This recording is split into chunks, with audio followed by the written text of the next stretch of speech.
Empresas e atividades de camada audiovisual precisam se credenciar na Ancine. Vamos observar, a Ancine entra no jogo, a Ancine não está no jogo da televisão por assinatura até hoje, né? Então não tem nenhuma obrigação, não trouxe a tabela aqui, mas se a gente for observar a quantidade de conteúdo brasileiro exibido nos canais por assinatura, a gente vai ver que é absolutamente residual, absolutamente residual. A gente tem conteúdo brasileiro em larga quantidade na televisão aberta. Cai muitos os números quando a gente vai considerar conteúdo brasileiro de produção independente na televisão aberta, porque menos nós temos uma televisão basicamente constituída por um modelo de negócio em que a televisão produz o conteúdo, portanto ele não é independente. Mesmo assim, o conteúdo independente na televisão brasileira é muito maior do que o conteúdo brasileiro presente na televisão fechada, na televisão paga no país. É muito restrito isso, né? Se a gente tira o Canal Brasil, por exemplo, eu estou falando aí do conteúdo de estoque, se a gente tira o Canal Brasil, se a gente tira os canais que passam especificamente, os canais obrigatórios de conteúdo brasileiro, a gente vai para os outros canais de filme, as outras que praticamente não programam conteúdo brasileiro. E vai haver, obviamente, um esforço conjunto do Estado brasileiro para que haja um disciplinamento de cada camada e uma ação conjunta aí. Bom, 3 conceitos fundamentais, eu vou passar muito rapidamente.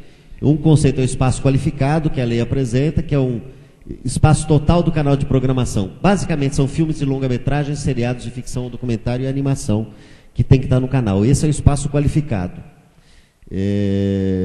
Há várias restrições, conteúdos religiosos ou políticos, manifestações esportivas, concursos, publicidade e tal. O segundo conceito, que é basicamente que o canal que tem um horário nobre, 7 horas para os canais de programação infantil, 6 horas para os canais não para crianças e adolescentes, a Ancine vai regular isso aí, que deve passar a programação deve ter filmes de longa-metragem, seriados, ficção, documentário e animação. Esse é o canal de espaço qualificado. Se a gente observar hoje, a gente tem os 97 canais de espaço qualificados, dentre 122 canais, hoje no país. Bom, o terceiro conceito é o canal brasileiro de espaço qualificado. Passa a ser obrigatório que haja um canal brasileiro de espaço qualificado, que são canais de programadores brasileiros que exibam o conteúdo de estoque brasileiro. Bom, obrigações trazidas pelo PLC 116, eu não estou nem olhando para ele aqui, para ele não mostrar o papel para mim.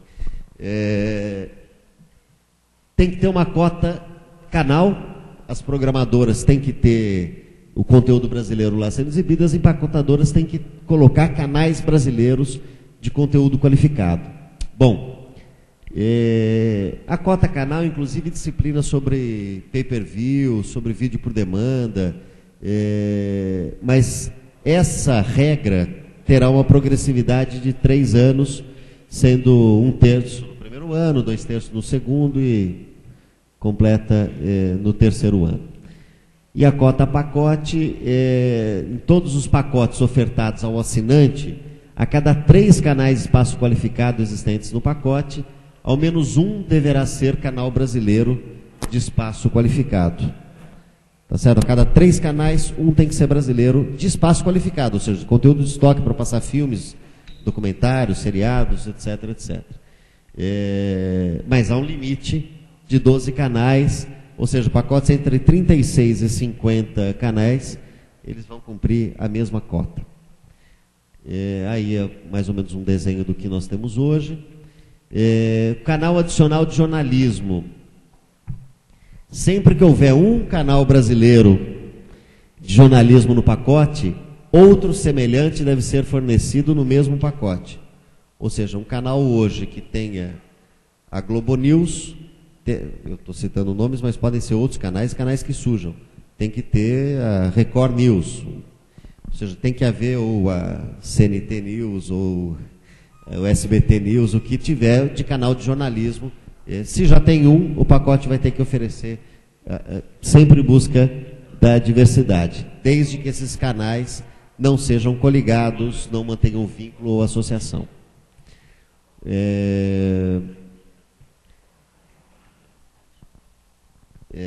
Novos recursos para... Bom, é importante saber que em caso... Bom, a Ancine vai regular no caso do canal dizer que não pode, a gente vai permitir mais ou não.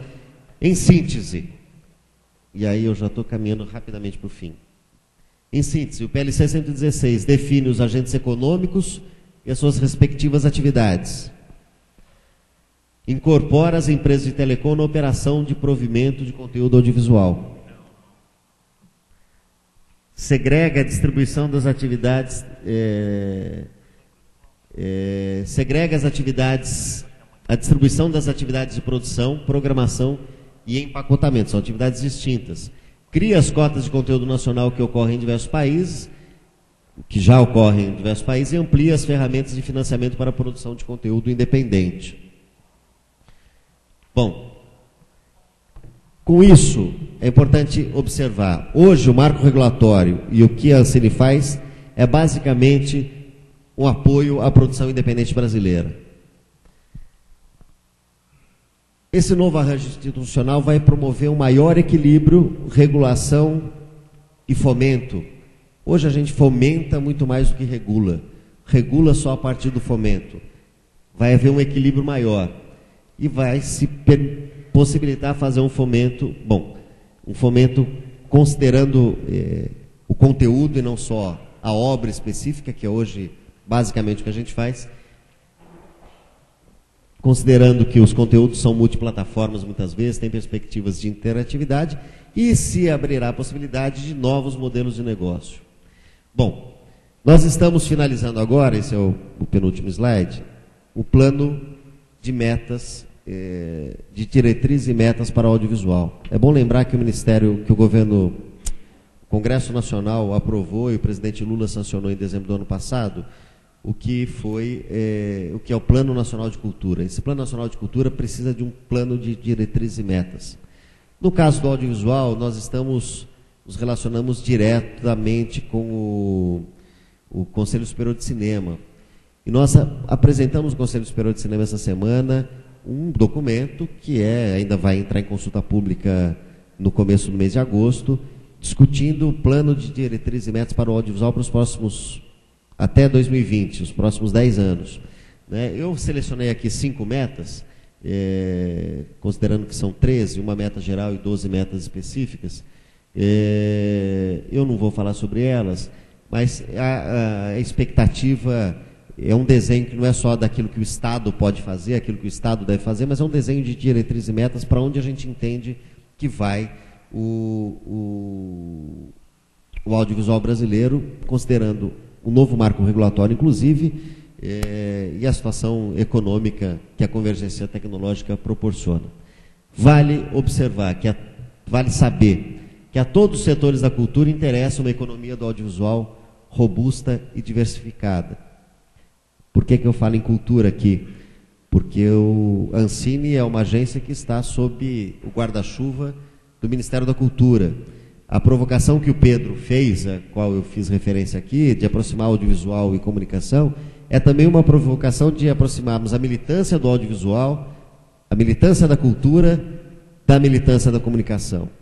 Que é uma mesma militância, que se confundem, embora muitas vezes a gente compartimentalize a nossa atuação. E é uma forma de provocar, inclusive, os organismos e o próprio governo a se encontrar mais e melhor nas suas propostas.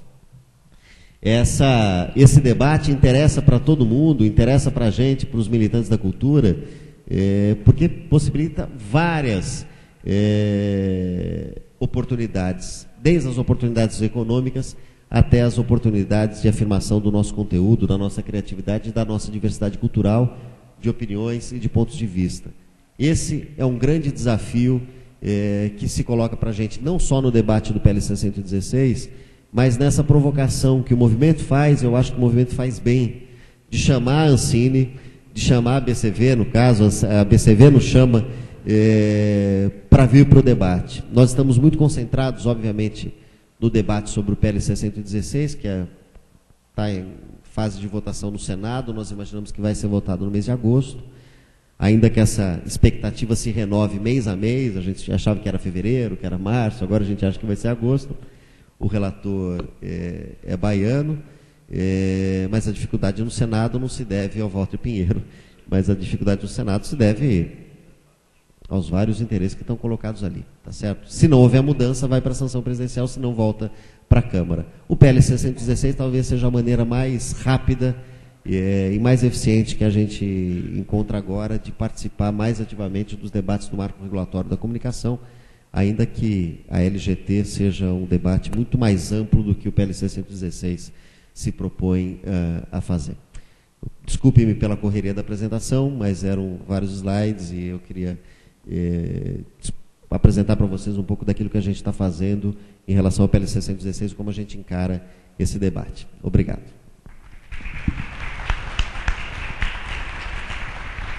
Obrigado, Glauber Piva.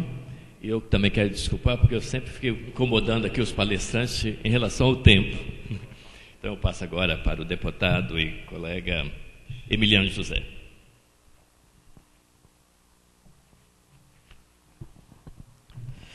Meus companheiros, minhas companheiras, muitos dos aspectos centrais dessa luta foram já aqui colocados no campo mais geral pelo professor Vinícius e no campo específico Mas é que a questão central é de uma luta política em curso no Brasil pelo direito à comunicação e que não é uma luta tão simples. Nós temos creio ainda ter conversado com Vinícius sobre isso, temos ainda uma longa caminhada pela frente. Às vezes ele fica meio irritado com a lentidão das coisas, né? Mas eu digo que no Brasil nós caminhamos passo a passo, trincheira por trincheira, e às vezes demoramos muito numa trincheira, porque nós estamos numa luta política duríssima. Eu propus, por exemplo, uma audiência pública que foi realizada na Comissão de Ciência e Tecnologia. No dia que eu propus a audiência pública sobre publicidade infantil, parece um assunto tão ingênuo, né? Eu estava falando sobre isso, encostou um sujeito do meu lado na comissão, quero falar com o senhor. Eu digo, eu estou falando agora, depois eu falo. E aí era o cara da Rede Globo, simplesmente, que me procura para dizer, olha, nós vamos querer falar nessa audiência pública.